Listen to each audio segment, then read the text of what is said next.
नमस्कार मित्रों, मैं सुनील सिंह चौहान आपके अपने चैनल सूर्यवंशम ज्ञान सागर में आपका स्वागत करता हूं, हार्दिक अभिनंदन करता हूं। और भूगोल की इसी कड़ी में आज हम आपके लिए लेकर के आए हैं नगर, और वो नगर किस नदी के किनारे हैं। ध्यान दीजिएगा, वियना। वियना ये डैन्यूब नदी के किनारे है। ऑस्ट्रिया में बहने वाली नदी है ये डैन्यूब, और वियना उसी पर स्थित है। तो वियना शहर है, किस नदी पर है? डैन्यूब पर। और वियना किस देश का है? ऑस्ट्रिया।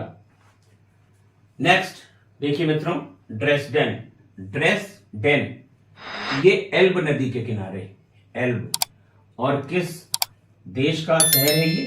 तो जर्मनी। ड्रेसडेन एल्ब नदी के किनारे जर्मनी का ये शहर है।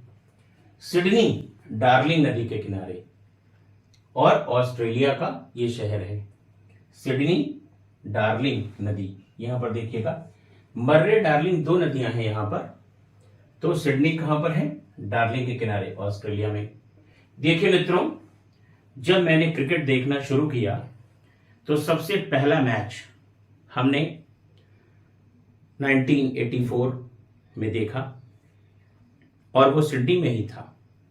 ऑस्ट्रेलिया के दो बड़े ही मशहूर स्टेडियम हैं, एक मेलबॉर्न में और दूसरा सिडनी में। वैसे और भी हैं, लेकिन जब मैंने पहला देखा तो सिडनी में देखा। तो मित्रों याद करिएगा, सिडनी डार्लिंग नदी के किनारे है। यांगून इरावदी नदी के किनारे, और म्यांमार। जैसा कि आपको मालूम है मित्रों कि म्यांमार बर्मा का नया नाम है। तो यांगून इरावदी नदी के किनारे है और म्यांमार का शहर है। पेरिस सीन नदी के किनारे, पेरिस सीन नदी के किनारे है और फ्रांस में है। कई बार मित्रों ये पूछा गया कि पेरिस किस नदी के किनारे है, तो वो सीन नदी के किनारे है।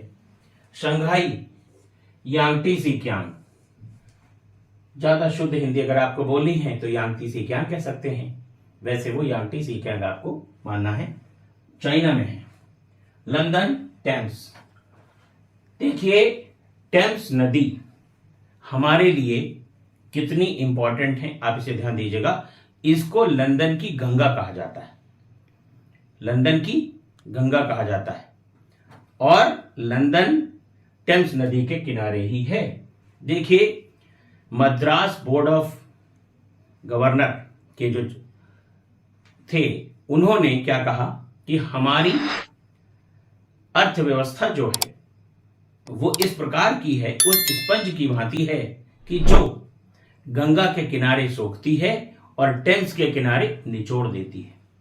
तो मद्रास बोर्ड ऑफ ट्रेड के जो चेयरमैन थे उस समय, उन्होंने ये स्टेटमेंट दिया था कि हमारी अर्थव्यवस्था उस स्पंज की भांति है जो कि गंगा के किनारे सोखती है और आपका लंदन में निचोड़ देती है। अर्थात अंग्रेजों के जमाने में जब हमारे यहां से कच्चा माल गंगा के किनारे से उन पर लादा जाता था, और आपको मालूम है कि हुगली गंगा के सहायक नदी है, तो उन्होंने सीधे ही बता दिया, और कलकत्ता हुगली नदी के किनारे है, तो वहीं से उन्होंने उठाया कि यहां से माल लादा जाता है और टेम्स में उतार दिया जाता है मित्रों। तो लंदन जो है वो टेम्स नदी के किनारे है और ब्रिटेन का शहर है ये। बर्लिन ये स्प्री नदी के किनारे है और जर्मनी का शहर है। कराची ये सिंधु नदी के किनारे है और पाकिस्तान में है।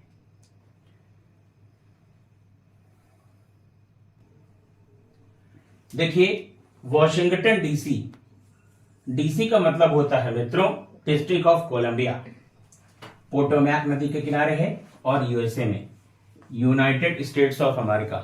ठीक है, तो वॉशिंगटन डीसी ये शहर है यूएसए का और पोटोमैक नदी के किनारे है। बगदाद दजला के किनारे है, जिसको इंग्लिश में कहते हैं टिग्रिस या टाइग्रिस, इराक का शहर है। न्यूयॉर्क हडसन, न्यूयॉर्क हडसन के किनारे, संयुक्त राज्य अमेरिका में। तो वॉशिंगटन डीसी मित्रों पोटोमैक नदी के किनारे है, संयुक्त राज्य अमेरिका का ये शहर है। बगदाद दजला या टिग्रिस नदी के किनारे है और इराक का शहर है।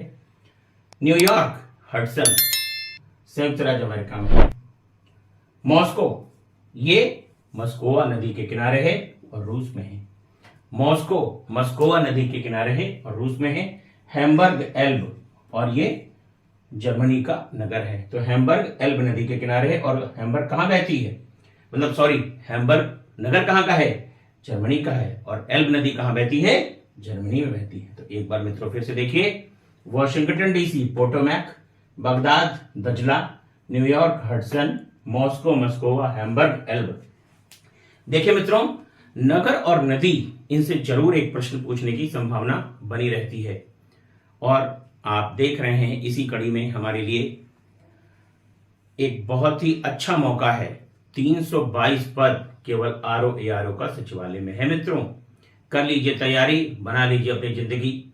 बस आज के लिए इतना ही। देखिए, सरदार सरोवर बांध ये आपका नर्मदा नदी पर है। सरदार सरोवर बांध नर्मदा नदी पर। तलैया बांध बराकर नदी पर। तलैया बांध मित्रों कहां पर है, ये बराकर नदी पर है।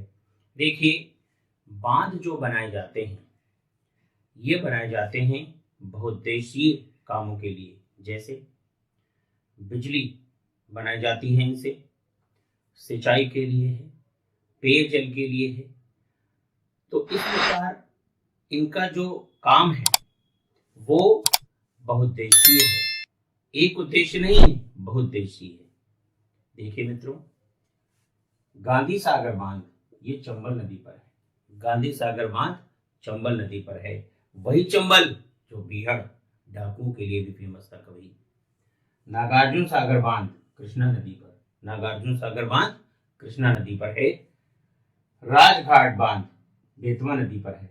राजघाट बांध बेतवा नदी पर। हीराकुंड बांध महानदी। हीराकुंड बांध मित्रों महानदी पर है। भाखड़ा नांगल बांध ये आपका सतलज नदी पर है और ये सबसे ऊंचा बांध है। यह भारत का सबसे ऊंचा बांध है और ये आपका सतलज नदी पर है। और हीराकुंड बांध जो महानदी पर है ये उड़ीसा में है और ये सबसे लंबा बांध है। तो अगर आपसे सबसे लंबा बांध पूछा जाए मित्रों तो आपका हीराकुंड बांध, और अगर सबसे ऊंचा बांध अगर पूछा जाए तो भाखड़ा नांगल बांध सतलज नदी पर। राणा प्रताप सागर बांध ये चंबल नदी पर है। तो राणा प्रताप सागर बांध किस नदी पर है मित्रों, चंबल नदी पर। आइए एक बार और देखते हैं। सरदार सरोवर बांध नर्मदा नदी पर। तिलैया बांध बराकर नदी पर। देखिए, विभिन्न परीक्षाओं में ये बांध पूछे जाते हैं और आपको इसको बहुत अच्छे तरीके से इस टॉपिक को कर लेना है। इसे आप कॉपी में नोट कर लीजिए या स्क्रीनशॉट ले लीजिए। सरदार सरोवर बांध नर्मदा नदी, तिलैया बांध बराकर नदी, गांधी सागर बांध चंबल नदी पर है, नागार्जुन सागर बांध कृष्णा नदी पर है, राजघाट बांध बेतवा नदी पर है, हीराकुंड महानदी उड़ीसा में, भाखड़ा नांगल सतलज और राणा प्रताप सागर बांध मित्रों चंबल में है। देखिए मित्रों, समीक्षाधिकारी सहायक समीक्षाधिकारी 2023 के लिए समर्पित ये क्लास आपको लिए बहुत लाभदायक सिद्ध होगी। हमारा आपसे निवेदन भी है कि आप इसको बहुत अच्छे से तैयार कर लीजिए, क्योंकि ज्योग्राफी का 140 में कम से कम आपका 20 से 22 प्रश्न आने की संभावना हमेशा बनी रहती है। मित्रों बस आज के लिए इतना ही। देखिए, भारत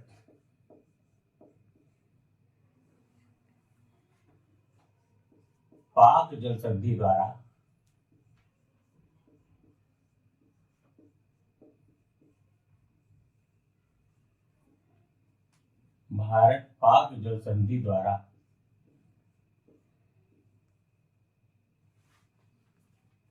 श्रीलंका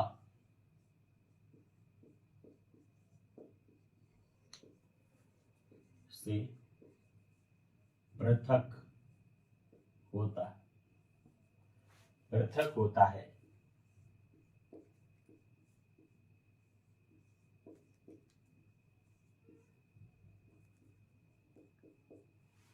तो भारत जो है वो पाक जल संधि द्वारा श्रीलंका से अलग होता है। अब देखिए,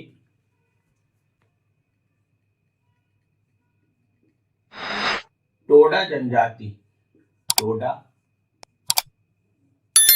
जनजाति, टोडा जनजाति नीलगिरी, टोडा जनजाति नीलगिरी पर्वत पर निवास करती है, पर निवास करती है।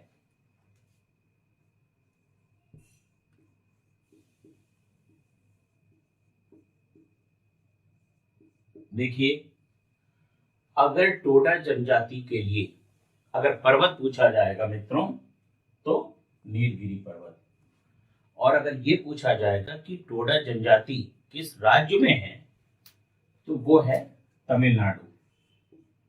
टोडा जनजाति तमिलनाडु राज्य में, तमिलनाडु। कभी राज्य पूछ लिया जाता है और कभी पर्वत पूछ लिया जाता है। टोडा जनजाति आपको मिलेगी तमिलनाडु राज्य में। देखिए, टोडा जनजाति में बहुपतित्व, बहुपतित्व या बहुपति, बहुपति प्रथा है। देखिए, बहुपति प्रथा का मतलब होता है एक स्त्री के कई पति होते हैं।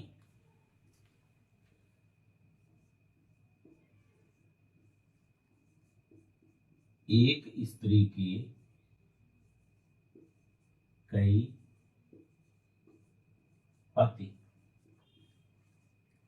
होते हैं, होते हैं। देखिए, टोडा जनजाति में बहुपति प्रथा है, अर्थात एक स्त्री के कई पति हो सकते हैं। अब यहां पर यह सवाल उठता है कि क्या वो पति आपस में भाई हैं या भाई नहीं है। तो भ्रातक और अभ्रातक दोनों होती हैं, भ्रातक और अभ्रातक दोनों। भ्रातक, भ्रातक बहुपति, भ्रातक व अभ्रातक,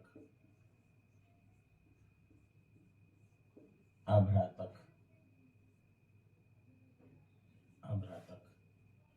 ठीक है, तो भ्रातक और अभ्रातक दोनों प्रकार की होती हैं, अर्थात इनके पति आपस में भाई हो भी सकते हैं और नहीं भी होते।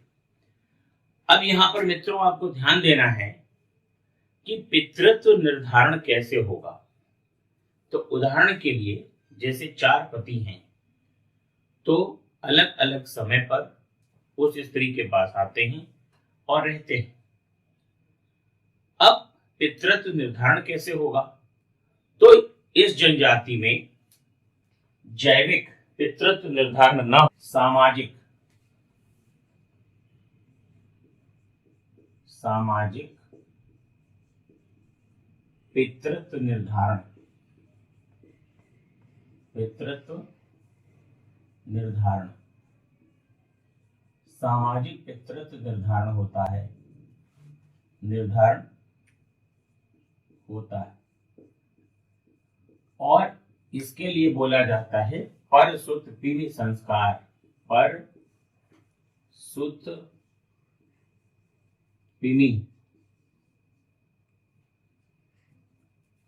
परसुत पिमी संस्कार, परसुत पिमी संस्कार, जो कि स्त्री के गर्भ धारण के, स्त्री के गर्भ धारण के 5वें महीने में किया जाता है। 5वें महीने में किया जाता है।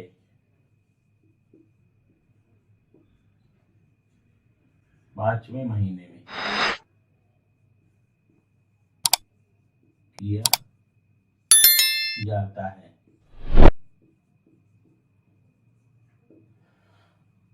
तो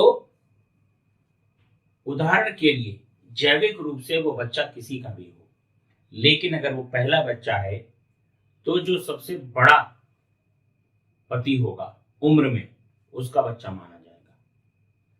दूसरे गर्भ निर्धारण की स्थिति में जो उससे छोटा होगा उसको पिता माना जाएगा। तीसरे का बच्चा होने पर जो उम्र में तीसरे नंबर में छोटा होगा उसका बच्चा माना जाएगा, और चौथे में सबसे छोटा उम्र में जो होगा उसको माना जाएगा। मैंने यहां पर एक बात आपको क्लियर कर दी कि यहां पर जैविक पितृत्व निर्धारण नहीं होता, सामाजिक पितृत्व निर्धारण की प्रथा टोडा जनजाति में है। अब परसुत्तिनी संस्कार किया जाता है, और जो पुरुष उस बच्चे का बाप माना जाता है वो स्त्री को धनुष और बाण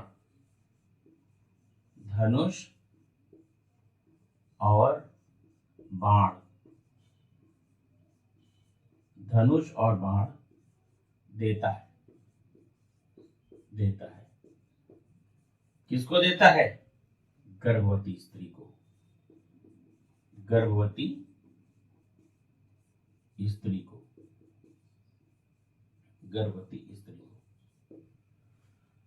तो यहां पर आपने देख लिया कि टोडा जनजाति कहां निवास करती है?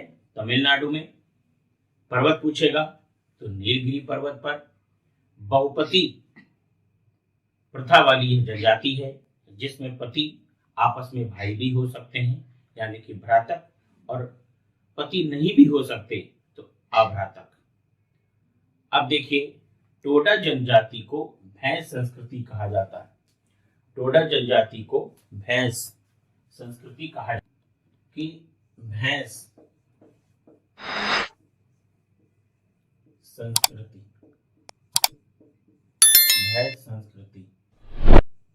किसे कहा जाता है?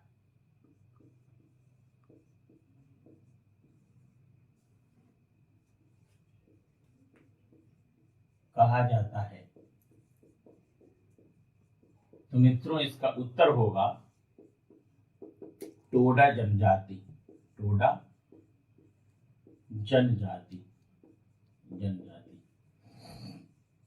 देखिए, टोडा जनजाति में भैंस को पवित्र मानते हैं और स्त्रियों को भैंस छूने की मनाही है।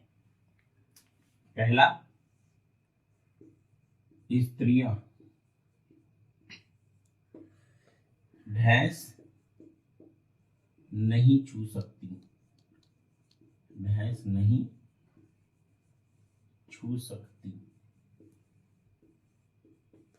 स्त्रियां भैंस नहीं छू सकती। दूसरा, स्त्रियां छप्पर डालने का काम नहीं करती।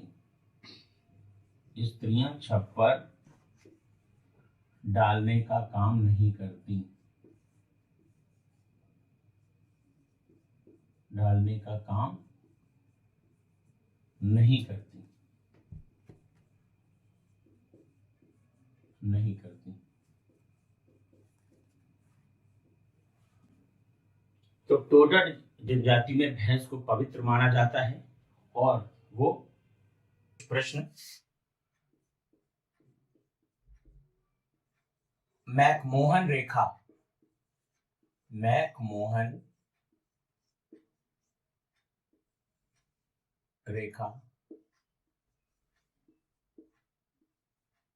देखिए, ये भारत और चीन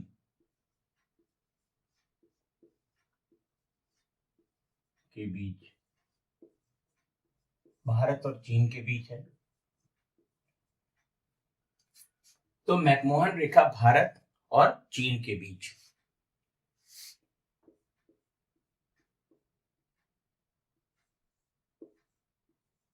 रेड क्लिफ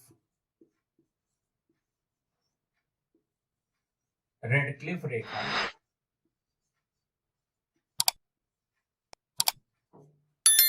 ये भारत और पाकिस्तान के बीच, भारत और पाकिस्तान,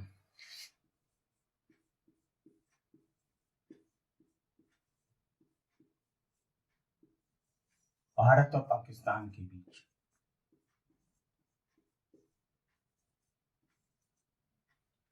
तो मैकमोहन रेखा मित्रों भारत और चाइना के बीच है। रेड क्लिफ रेखा भारत और पाकिस्तान के बीच है। 38वीं समानांतर रेखा, 38वीं समानांतर रेखा, 38वीं समानांतर रेखा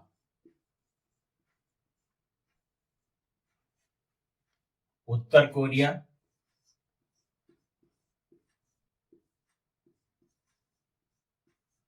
उत्तर कोरिया और दक्षिण कोरिया।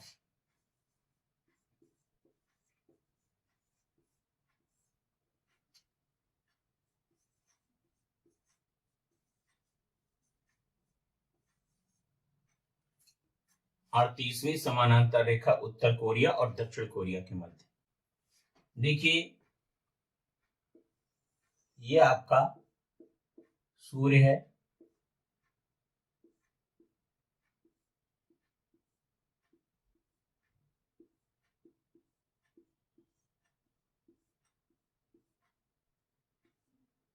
सूर्य।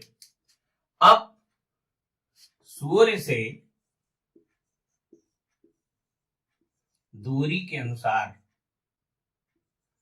सूर्य से दूरी के अनुसार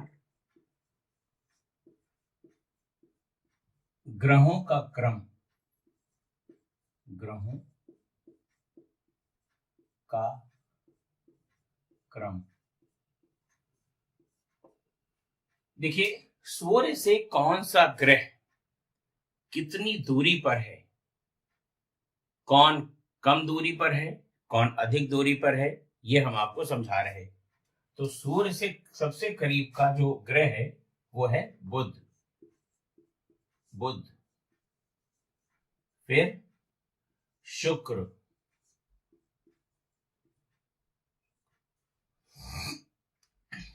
पृथ्वी, पृथ्वी, मंगल,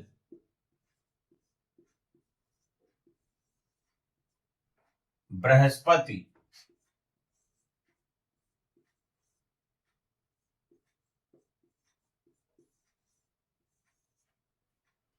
बुध, शुक्र, पृथ्वी, मंगल, बृहस्पति,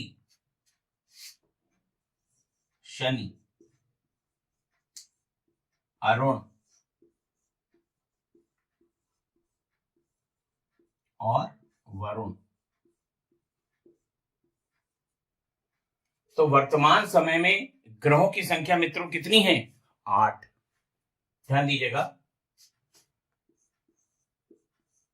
वर्तमान समय में ग्रहों की संख्या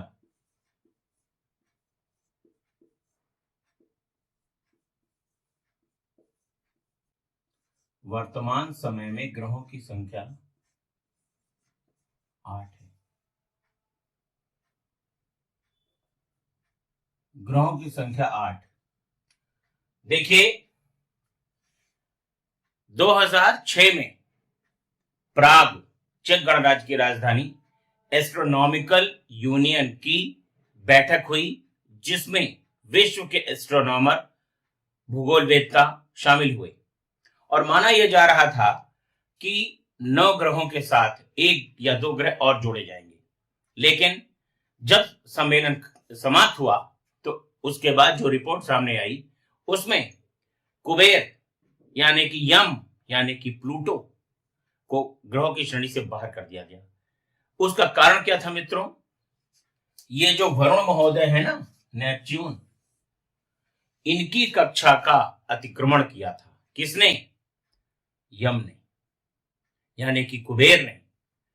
1979 टू 1999 ये वरुण और ये यम। तो आपको मालूम है कि ग्रह अपनी कक्षा में ही घूमते रहते हैं, लेकिन 1979 टू 1999 20 इयर्स क्या किया? इन्होंने इनकी कक्षा का अतिक्रमण कर लिया, इनकी कक्षा का अतिक्रमण कर लिया। ये आपका वरुण महोदय और ये आपके यम यानी कुबेर। तो यम ने वरुण की कक्षा का अतिक्रमण किया और अन्य विशेषताएं भी पूरी नहीं कर रहा था यम, जिसकी वजह से 2006 में ग्रह का दर्जा यम से छीन लिया गया है। वैसे पंडित जी आज भी अपनी पूजा में 9 ग्रह मानते हैं, लेकिन परीक्षा में आपको 8 ग्रह ही मानना है। तो सूर्य से दूरी के अनुसार ग्रहों का क्रम क्या है? बुध, शुक्र, पृथ्वी, मंगल, बृहस्पति, शनि, अरुण और वरुण। बुध के लिए मरकरी, शुक्र वीनस, पृथ्वी के लिए अर्थ, मंगल के लिए मार्स, बृहस्पति के लिए जुपिटर, शनि के लिए सैटर्न, अरुण के लिए यूरेनस और वरुण के लिए नेपच्यून, और कुबेर के लिए मित्रों प्लूटो। लेकिन प्लूटो तो ग्रह रहा नहीं। अब देखिए मित्रों, ग्रह क्या होते हैं? ग्रह जो सूर्य के चारों ओर चक्कर लगाते हैं, जो सूर्य के चारों ओर चक्कर लगाते हैं।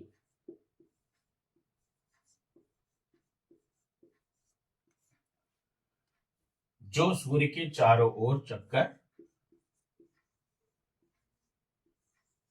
लगाते हैं।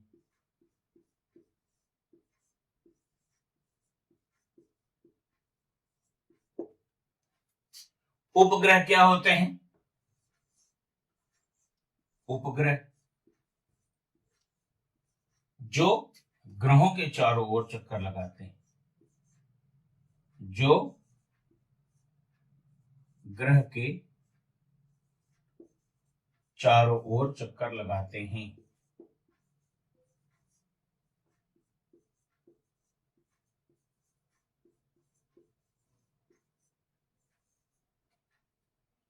चक्कर लगाते हैं।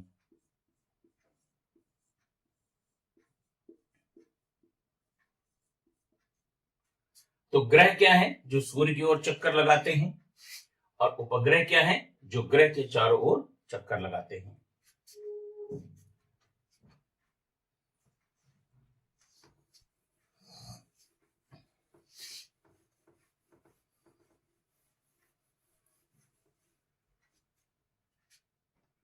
देखिए, पृथ्वी का एकमात्र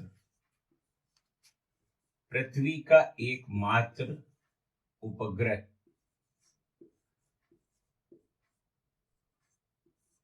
ये है चंद्रमा। चंद्रमा देखिए, कहा जाता है चंदा मामा दूर के। अब चंदा मामा दूर के नहीं रहे। हमारे वैज्ञानिकों ने चंद्रमा तक पहुंचने के लिए रास्ता ढूंढ ही निकाला। तो पृथ्वी का एकमात्र उपग्रह कौन सा है? चंद्रमा। अब देखिए, वह ग्रह जिसका कोई उपग्रह नहीं है,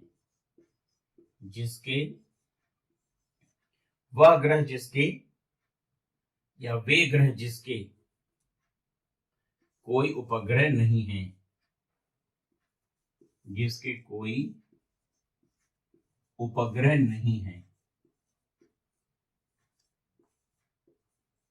उपग्रह नहीं है, यह है मित्रों बुध और शुक्र। बुध और शुक्र। देखिए बुध और शुक्र का कोई भी उपग्रह नहीं है। ये कई बार परीक्षा में पूछा गया है, कई बार ये मित्रों प्रश्न पूछा गया है कि बुध और शुक्र, तो वे ग्रह जिसके कोई उपग्रह नहीं है बुध और शुक्र। देखिए सूर्य से ये जो किरणें निकल रही हैं इनको क्या कहा जाता है? पराबैंगनी किरणें। पराबैंगनी, पराबैंगनी किरणें, किरणें या अल्ट्रावायलेट रेस। पराबैंगनी किरणें या अल्ट्रावायलेट रेस, इनको रोकता कौन है? ये सीधे पृथ्वी पर आए,